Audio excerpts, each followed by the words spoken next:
L'interview politique d'Europe 1, Jean-Pierre Elkabbach, vous recevez ce matin Jean Veil, avocat de Dominique Strauss-Kahn et de la Société Générale. Double actualité donc, messieurs, c'est à vous. Le film de Ferrara avec Gérard Depardieu d'abord déclenche un nouveau scandale. Jean Veil, bienvenue, merci d'être là, bonjour. Bonjour monsieur. Simplement, quelle est la réaction de Dominique Strauss-Kahn ?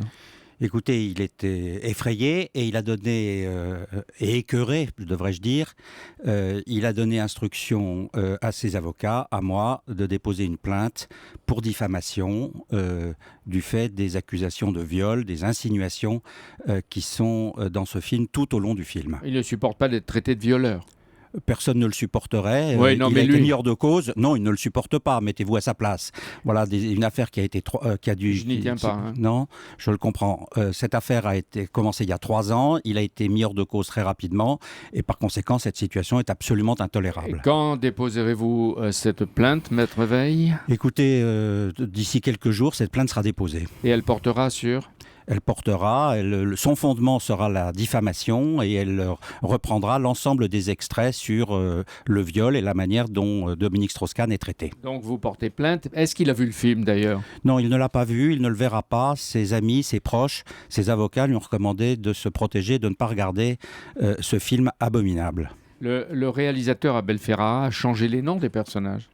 Oui, mais il suffit d'écouter les interviews données par les uns et par les autres, qu'il s'agisse des acteurs ou du réalisateur, pour comprendre qu'il s'agit bien de M. Strauss-Kahn. Donc les précautions d'usage ne peuvent pas permettre de s'exonérer de sa responsabilité. On peut comprendre votre colère, mais il existe, Jean Veil, à partir de faits vrais, dans le roman et dans le cinéma, un droit à la fiction. Oui, on a un droit à la fiction, mais on n'a pas un droit à l'accusation telle qu'elle est proférée dans ce film. Oui, on peut trouver des exemples. Le Rouge et le Noir de Stendhal, Anna Karénine, Madame Bovary ont été inspirés par des faits divers. Mais aujourd'hui, il y a une tendance à raconter la vie de gens célèbres, et encore parfois vivants. Célèbres, il y a 2 films sur Yves Saint-Laurent. Quant à Dominique Strauss-Kahn, c'est un événement de caractère politique. Pour vous, c'est une fiction ou un documentaire ? Enfin, Dominique Strauss-Kahn est toujours vivant. Cette affaire s'est déroulée il y a 3 ans. Il a été mis hors de cause de la manière la plus nette par le procureur de New York, dont on ne peut pas dire qu'il était complaisant dans cette affaire. Et par conséquent, Dominique Strauss-Kahn, comme tout le monde, a droit à l'oubli. Et alors, pourquoi vous ne demandez pas ou ne demandez pas l'interdiction du film ?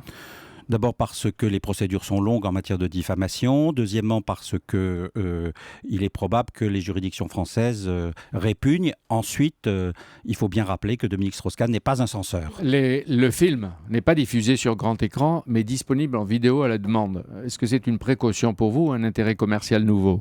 Je pense que c'est parce que le film est très mauvais, qu'il a été d'ailleurs refusé par les dirigeants du Festival de Cannes, que M. Maraval s'est mis comme un coucou cinématographique à essayer de prendre, d'obtenir et de profiter du Festival de Cannes pour essayer de faire croire que son film était un film maudit, mais un film bon. La vérité, c'est que c'est une merde. Comment ? C'est comme une crotte de chien, si vous voulez. Habituellement, sur les trottoirs, on fait le tour pour ne pas marcher dedans parce que ça vous colle à la semelle. Là, on est obligé de le voir, en tout cas en ce qui concerne l'avocat de M. Strauss-Kahn. Hier soir sur Europe 1, la Finkielkraut dénonçait une intrusion violente et indigne dans la vie privée au nom de la transparence. Vous partagez ce sentiment ? Oui. Anne Sinclair a dit son dégoût. Jacqueline Bisset, dans son rôle reflet d'Anne Sinclair, en fait une femme d'argent, de pouvoir, proche d'Israël, héritière d'une fortune amassée pendant la guerre, une juive, quoi.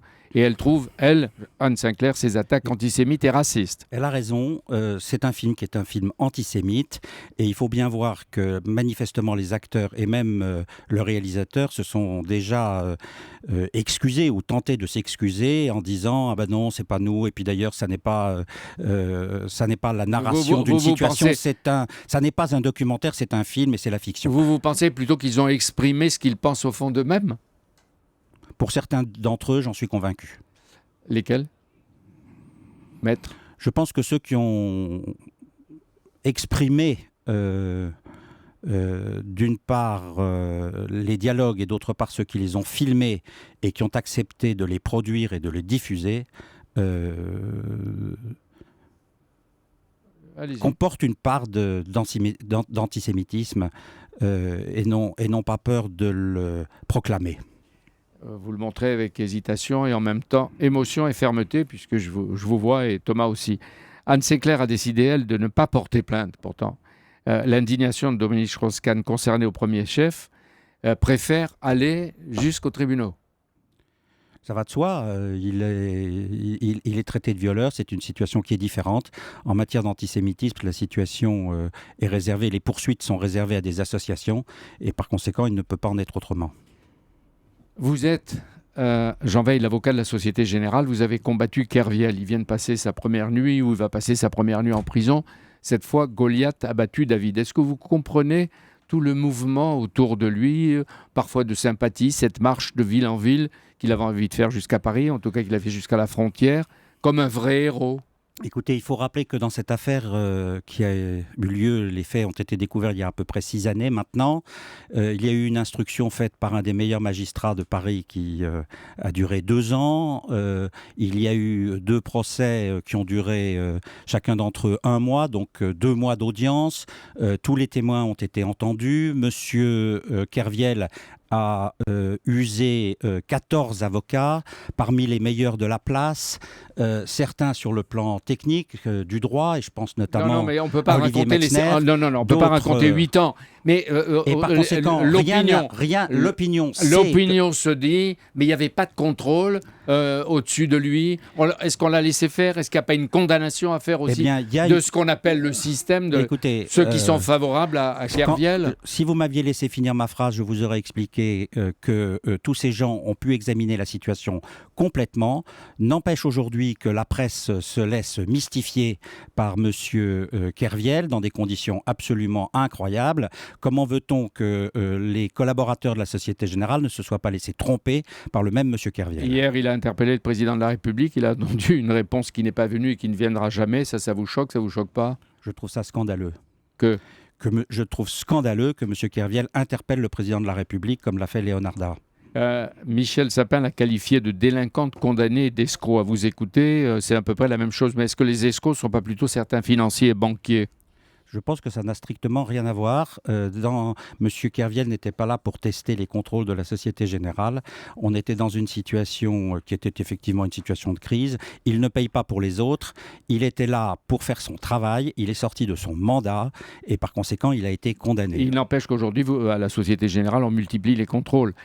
C'est tout à fait exact. Kerviel a le soutien de ceux qui en font le héros d'une bataille contre la finance et le capitalisme, l'extrême gauche et même l'Église. En ce qui concerne l'Église, c'est inexact. Il y a 2 prêtres qui le protègent, Monseigneur Di Falco d'une part, M. Gourrier d'autre part. En ce qui concerne l'affaire du pape, c'est également une mystification. Parce que le pape n'a pas vu. Il l'a croisé à l'occasion d'une audience publique où il y avait 40 000 personnes. Sans savoir qu'il était là, qu'il s'appelait Kerviel. 2 choses. Enfin, une dernière question. Dominique Strauss-Kahn et Jérôme Kerviel. 2 êtres, 2 statures, 2 comportements totalement différents. Et 2 barnums médiatiques simultanés parce qu'il faisait beau sur les plages du Midi. L'agresseur reste Dominique Strauss-Kahn, la victime, Jérôme Kerviel. Est-ce que ce n'est pas une société qui paraît cul par-dessus tête, Jean Veil? Écoutez, nous sommes dans une situation d'inversion des valeurs. C'est un sujet assez long, je reviendrai volontiers pour en parler.